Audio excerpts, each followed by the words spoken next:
केवलराम जी काळे, जिनका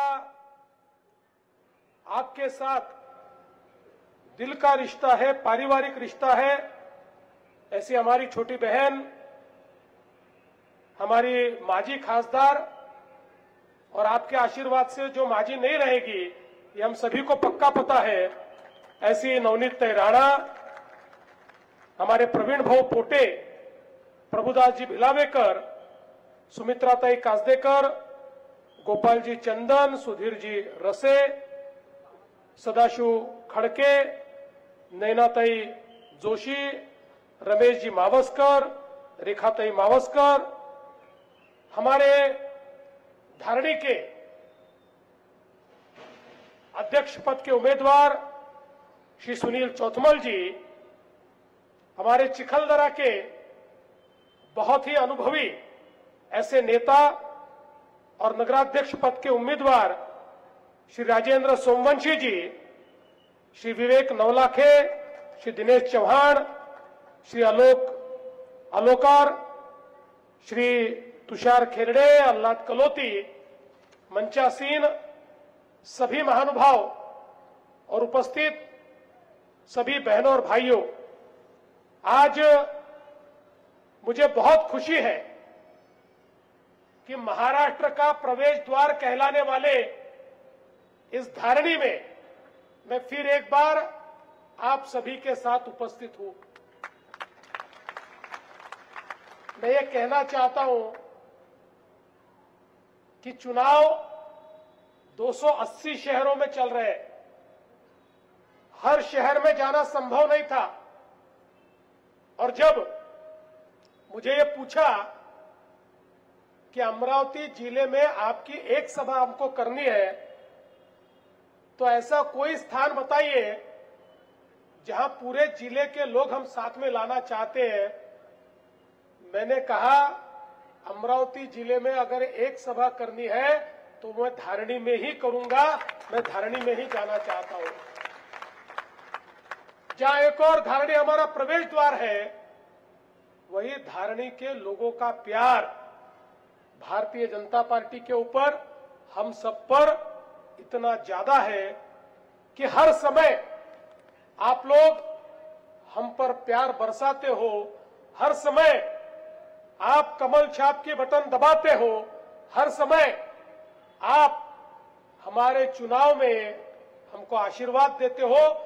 इसलिए मैंने कहा भले ही पूरे अमरावती जिले के लोग नहीं पहुंच पाए, तब भी कोई तकलीफ नहीं है, मैं धारणी से पूरे अमरावती जिले को यह बताऊंगा कि भारतीय जनता पार्टी को चुनकर देना है। और इसीलिए आज यहां पर हमारे सुनील चौथमल जी और चिखलदरा से राजेंद्र सोमवंशी जी, ये दोनों यहां पर उपस्थित हैं।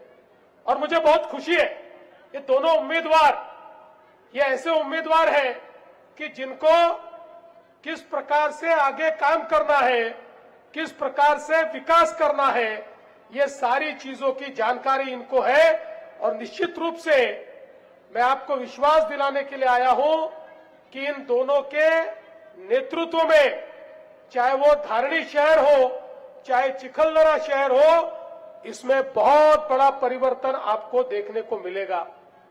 दोस्तों, हमारा जो महाराष्ट्र है, ये महाराष्ट्र 50% महाराष्ट्र ये छोटे छोटे गांवों में बसता है।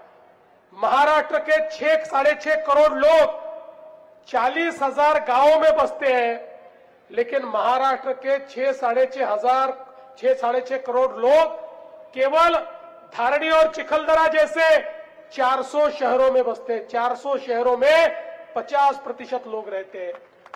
और हम ये चाहते हैं कि शहरों में रहने वाले जो लोग हैं उनके जीवन में परिवर्तन हो। देश में नरेंद्र मोदी जी पहले ऐसे प्रधानमंत्री हैं जिन्होंने कहा गांव का विकास आवश्यक है, लेकिन साथ साथ शहरों का भी विकास करना होगा। शहरों में रहने वाले गरीब, शहरों में रहने वाले मध्यम वर्गीय, इनके लिए अवसर तैयार करना पड़ेगा, उनके लिए हर प्रकार की सुविधाएं तैयार करनी पड़ेगी। शहरों में पीने के पानी की व्यवस्था, शहरों में गटर लाइन की व्यवस्था, शहरों में लाइट की व्यवस्था, शहरों में अच्छे रास्तों की व्यवस्था, शहरों में अस्पताल की व्यवस्था, शहरों में स्कूलों की व्यवस्था, अच्छी आंगनबाड़ियों की व्यवस्था, महिलाओं के लिए रोजगार की व्यवस्था शहरों में तैयार होनी चाहिए। और इसके चलते देश में पहली बार मोदी जी की सरकार ने शहरों के लिए अमृत मिशन तैयार किया और इस मिशन के अंतर्गत लाखों करोड़ रुपए शहरों के विकास के लिए हमको दिए। प्रधानमंत्री आवास योजना में शहरों में रहने वालों को उनका मकान बनाने के लिए 2.5 लाख रुपए देने का निर्णय एक और मोदी जी ने किया।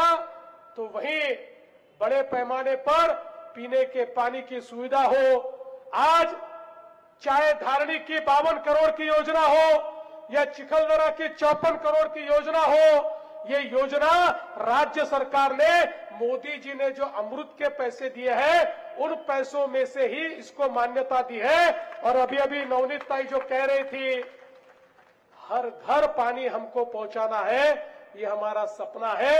अब ये केवल सपना नहीं रहेगा, इसके लिए पूरा का पूरा पैसा मोदी जी ने और आपकी महाराष्ट्र की सरकार ने दे दिया है और इस पैसे से हर घर हम पानी पहुंचाएंगे। हर गांव में आज हम देखते नालियों की गंदगी हमको दिखाई पड़ती है, वही नाली का पानी हमारे कुओं में जाता है, वही नाली का पानी हमारे नदी नालों में तालाबों में जाता है, हमारे जल स्रोतों को प्रदूषित करता है, खेती किसानी की जमीन को खराब करता है। इसलिए हमने तय किया हर शहर में हम लोग जो हमारी गंदी नालियां है उसकी जगह हम गटर लाइन डालेंगे और बंद गटर लाइन से ही नाली का पानी जाएगा और वो भी पानी जहां जाएगा वहां पर हम उसके ऊपर प्रक्रिया करेंगे ताकि कोई गंदा पानी नदी नाले में नहीं जाएगा, लोगों को बीमारियां नहीं होगी, लोगों का ठीक ढंग से आरोग्य का भी हम लोग ख्याल रख रहे हैं। इसके साथ साथ अमृत योजना के तहत मोदी जी ने हमारे शहरों के लिए जितना हमारा कचरा है उस कचरे को जमा करके कचरे के ऊपर प्रक्रिया करने के लिए हमको अनुदान दिया। आज कई शहर महाराष्ट्र के ऐसे कि जहां कचरे से कोयला बन रहा है, पैलेट्स बन रहे हैं। कई शहर ऐसे जहां पर कचरे से बिजली तैयार हो रही है, कई शहरों में कचरे से खाद तैयार हो रही है। बड़े पैमाने पर अब जो कचरा हमारे आरोग्य को खराब करता था उसी कचरे को हमने अब एक प्रकार से उस नगर पालिका को पैसा कमाने के जरिए के रूप में हम लोगों ने उसको परिवर्तित किया है। ये सारी योजनाएं पारदर्शी प्रामाणिकता के साथ अगर हमारे शहरों में लानी है तो हमको भारतीय जनता पार्टी का साथ देना होगा। ऐसे नेता चुनने होंगे कि जो नेता हमारे नजरिए से काम करे, हमारे एजेंडे पर काम करे, मोदी जी के एजेंडे पर काम करे। इस प्रकार के नेताओं को और इस प्रकार के नगर सेवकों को हमको चुनकर देना होगा। आज देखिए, जब हमारी सरकार महाराष्ट्र में आपके आशीर्वाद से आई, हमने महाराष्ट्र में 5 लाख तक का इलाज सभी के लिए मुफ्त किया और हमने अभी 1 महीने पहले एक और निर्णय किया। अभी तक केवल 1300 बीमारियों के लिए 5 लाख तक के ऑपरेशन या इलाज हम मुफ्त में करते थे। अब हमने निर्णय किया 1300 नहीं, 2400 बीमारियां अब इसमें हमने इंक्लूड किए। अब 2400 बीमारियां ऐसी है कि जिसमें 5 लाख तक का इलाज हम मुफ्त करेंगे, किसी को 1 पैसे का खर्चा नहीं आएगा। और 9 बीमारियां तो ऐसी भी है जिसमें 5 लाख से ऊपर जितना खर्चा आएगा, 10 लाख आए, 15 लाख आए या 35 लाख रुपए आए, सारा पैसा आपकी भारतीय जनता पार्टी की सरकार आपके लिए खर्चा करेगी। आपको इस समय बताते हुए मुझे खुशी होती है कि यहां पर हमारा जो धारणी का 50 बेड का उपजिला रुग्णालय था, अब उसको 100 बेड का करने का निर्णय हमने किया और 52 करोड़ रुपए उसके लिए भी हमने दिए हैं। और अलग अलग सुविधाएं हम लोग वहां पर तैयार करेंगे ताकि किसी को दूर जाने की आवश्यकता न पड़े। आज धारणी के लिए अतिरिक्त जिला न्यायालय की इमारत हम लोग तैयार कर रहे हैं, जिसके लिए 6 एकड़ जगह हमने दी है। और इसके साथ साथ अगर हम देखें तो अकेले धारणी तालुका में जो बरसात से हमारे किसानों की फसल बर्बाद हुई, हमारे 13,000 किसानों को 17 करोड़ 20 लाख रुपए उनके खाते में देने का काम आज अपनी सरकार ने यहां किया है। और बड़े पैमाने पर आप जानते हैं, चाहे वो बिजली का काम हो या अलग अलग प्रकार के काम हो, उन कामों को करने का प्रयास लगातार हम लोग कर रहे हैं। यहाँ पर रस्तों का 4 लेनिंग करने का काम हो, यहाँ पर आदिवासी सांस्कृतिक भवन का विषय हो, बस स्टेशन हो, ये सारे काम। लोकशाही मराठी ऐका, पहा, जागरूक रहा।